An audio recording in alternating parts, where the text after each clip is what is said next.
Po pierwszym Call of Juarez stwierdziłem, że co jak co, ale Polacy umieją w westerny nie gorzej niż Amerykanie. Gra była dobra, bardzo dobra, ale potrzebowała pewnych szlifów. Techland jednak wiedział, że mają mocną markę w ręku i też postanowił nie czekać, tylko kuć żelazo póki gorące. 3 lata po części pierwszej, w 2009 roku powstała póki co jak dla mnie najlepsza część tetralogii Juarez. Cześć, ja nazywam się Krzysztof Energik Micielski, a to recenzja spóźniona o lata gry Call of Juarez Bound in Blood. Zapraszam. Call of Juarez Bound in Blood to tytuł, który jest prequelem części pierwszej. Pomysł był świetny, bo pozwala poznać bohaterów, o których było ledwie wspomniane w poprzedniej odsłonie. Ma się jednak wrażenie, że Techland przygotował grę od początku jako dylogię, ponieważ wszystkie wątki świetnie się splatają i łączą w całość. Tym razem historia dotyczy trójki braci, Raya, Thomasa i Williama McCallów. Poznajemy ich podczas wojny secesyjnej, by później wskutek pewnych wydarzeń bracia ruszyli na poszukiwania legendarnego skarbu Juarez. Jednak historia pełna będzie niespodzianek i fajnych miejscówek, a przede wszystkim ich podróż będzie tętniła akcją. Gra jest tak złożona, abyśmy poszerzali wiedzę, którą mamy z części pierwszej. Kim był Billy, kim był Thomas i czemu Ray został pastorem. Wszystko ma tutaj ręce i nogi i składa się w spójną całość. Historia jest świetna, w mojej opinii o wiele lepsza niż w części pierwszej. Przede wszystkim gra stawia na dość duże zróżnicowanie. Już sam początek, gdy walczymy po stronie Konfederacji w wojnie secesyjnej, daje nam przedsmak tego, co nas czeka. W dalszych rozdziałach nie zabraknie ataku na tereny Indian, pojedynków, odwiedzin w Meksyku i zaskakujących wydarzeń. Bound in Blood na pewno nie pozwoli się nudzić, a śledzenie historii to czysta przyjemność.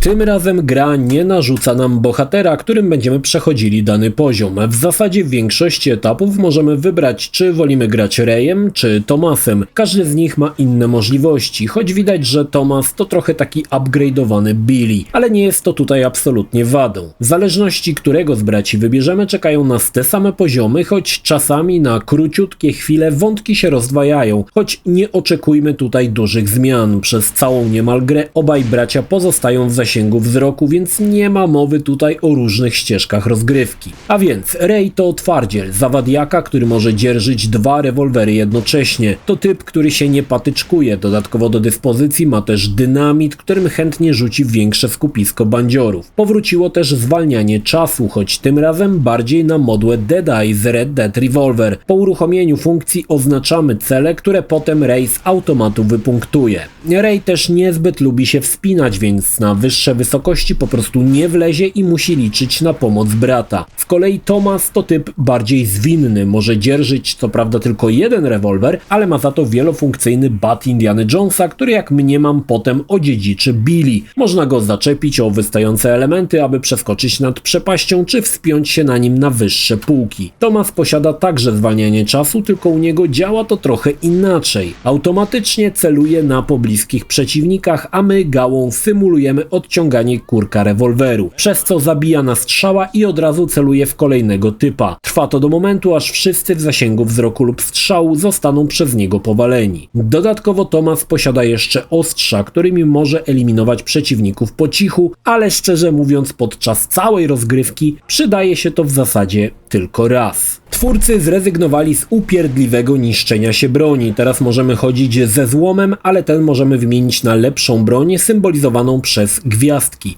Im lepszy gnat, tym bardziej się błyszczy i zadaje większe obrażenia. Obok rewolwerów każdy z braci może też mieć strzelbę lub karabin, który świetnie nadaje się na dalsze odległości, a także łuk, którego funkcjonalność akurat w Bound in Blood jest dość mizerna. Jednakże podczas spowalniania czasu bracia i tak korzystają z rewolweru, więc nie ma szans na punktowanie odległych przeciwników Dead Eye za pomocą karabinka lub strzelby. Pamiętacie system koncentracji z pierwszej części gry, gdzie celowniki poruszały się z lewej i prawej strony aż do momentu spotkania po środku, a my mogliśmy w tym czasie strzelać? Ten tryb pozostał, ale nie korzysta z niego już Ray, ale podczas gdy obaj bracia wyskakują zza ściany w odpowiednich momentach gry, aby powalić kilku bandziorów na planszy. Wtedy uruchamia się właśnie ta funkcja, mimo że z niej nie zrezygnowali, a jedynie delikatnie zmienili jej sposób uruchamiania.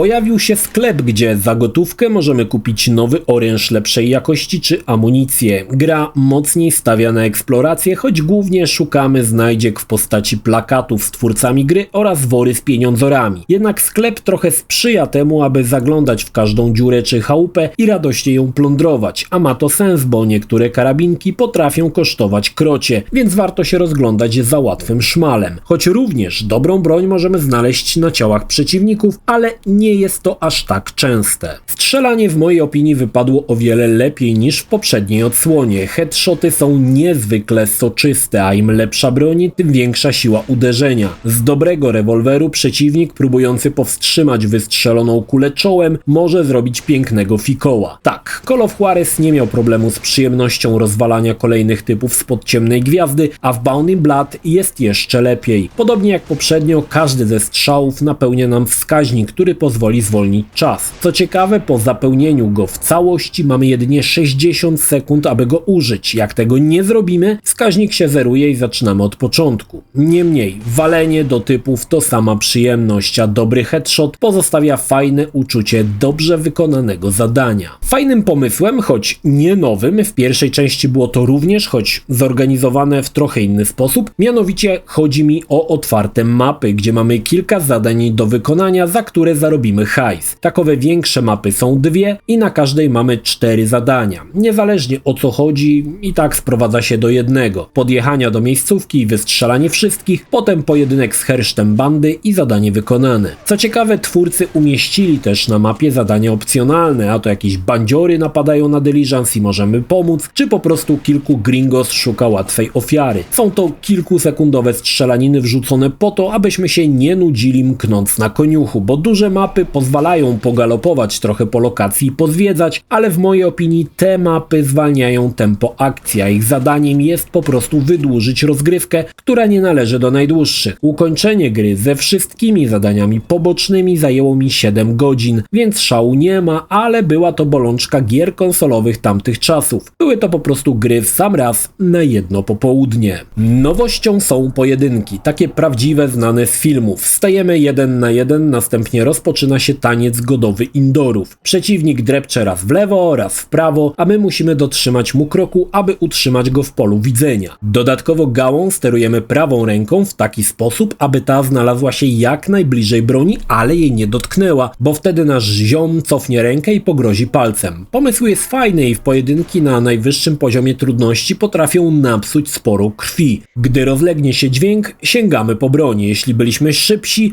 pojawi się celownik, który z automatu nakierowuje się na przeciwnika, a my naciskamy tylko spust. Jak się uda, typ pada jak rażony gromem, a my możemy odjechać w stronę zachodzącego słońca niczym Lucky Luke, czy może bardziej nasz słowiański Binio Bill. Rozgrywka, choć trzyma poziom do samego końca, mnie najbardziej podobała się na początku. Motyw z obroną okopów, ostrzeliwanie z dział desantu Jankesów, czy wreszcie podróż do rodzinnego domu McCallów to zdecydowanie wydarzenia, które najbardziej zapadły mi w pamięć, choć nie jest prawdą, że potem klimat siada. Nie, trzyma odpowiednie tempo, jednak kolejnym chapterom brakuje już takiego polotu. Zadziwiające dla mnie w Bound in Blood jest to, że gra nie otrzymała trybu kooperacji, który aż się o to prosił. 2 braci z innymi umiejętnościami, hello! Gdzie kooperacja, panowie? Całkiem nieźle wytrzymała próbę czasu oprawa. Widać, że Chrome Engine w wersji 4 to kawał porządnego silnika. Jasne, dziś może postacie są trochę drewniane, a na PlayStation 3 gra potrafi się zadusić tu i tam, ale i tak jakość oprawy jak na 14-letnią grę jest nad wyraz dobra. Podobały mi się lokacje. Chrome Engine nieźle sobie radził z roślinnością i tutaj nie jest inaczej. Bardzo ładnie wypadła woda. Podobała mi się też głębia ostrości, która przy celowaniu ustawia się na obiekt, który celujemy, rozmywając resztę. I tak, owszem, są ładniejsze gry na PlayStation 3, bez 2 zdań, ale jest cała tona gier, które nie dorastają Bound in Blood do pięt. Oprawa dźwiękowa, głównie muzyka, no cóż, nie zapadła mi w pamięć, tak jak w części pierwszej. Jest okej, jest poprawna, ale jakoś nie zadomowiła mi się w głowie na dłużej. Natomiast lubię wokale postaci. Ray brzmi jak wyjątkowo oślizgły, paskudny typ. Wszyscy oczywiście elegancko zaciągają jak redneki z południa. Oczywiście nie zabrakło również napisów po polsku. Na koniec chciałbym przytoczyć wam pewną anegdotkę z czasów, gdy byłem trophy whore. Po ukończeniu gry na premierę premierę, wersję na konsolę kupiłem dość późno. Na tyle późno, że zapowiedziano już wyłączenie serwerów. Jednak chciałem ją splatynować. Nie byłoby w tym nic trudnego, gdyby nie jedno paskudne trofeum nazwane Gold Rush, które polegało na zdobyciu $1 000 000 w meczach rankingowych na multi. Jako że nie jestem zbyt dobry w multiku, na 20-minutowy mecz zdobywałem 10-15 tysięcy dolarów, co jak się domyślacie, aby zebrać 1 000 000 trwałoby wieki. Dlatego pozostała ustawka.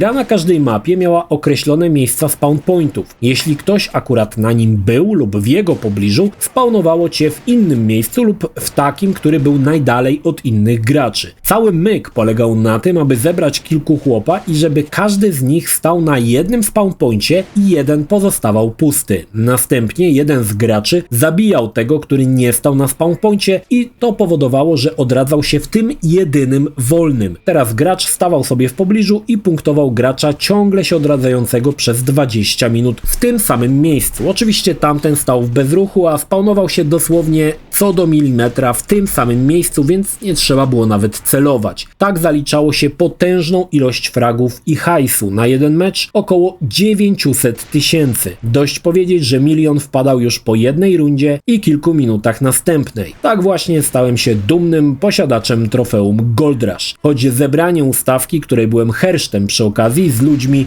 różnej narodowości, niekoniecznie mówiącymi po angielsku, było czymś, czego nie chciałbym dzisiaj już powtarzać. Dziś do Call of Juarez Bound in Blood powracam z wielkim sentymentem. Jasne, może już tak nie poraża oprawą, miejscami może nawet śmieszy, bardziej zwraca się uwagę na dropy klatek, ale mi to nie przeszkadzało. Do momentu wydania Red Dead Redemption była to najlepsza gra o kowbojach na rynku. Po wydaniu nadal zajmuje dla mnie drugie miejsce po serii od Rockstar. Techland pokazał, że polski game dev potrafi i to potrafi potężnie i z przytupem. Świetny tytuł, w który gra się nawet dziś wybornie. Jeśli nie mieliście okazji, nie czekajcie dłużej. Historia braci McCall to porządna jazda bez trzymanki. Polecam. Jeśli film Ci się podobał, zachęcam do subskrypcji lub wsparcia mojego kanału na portalu patronite.pl. Film o podobnej tematyce znajdziesz tutaj, natomiast z drugiej strony znajdziesz film wygenerowany przez platformę YouTube'a. Zachęcam również do odwiedzenia moich social mediów, grupy Energikowcy na Facebooku oraz serwera Discord. Linki jak zwykle w opisie.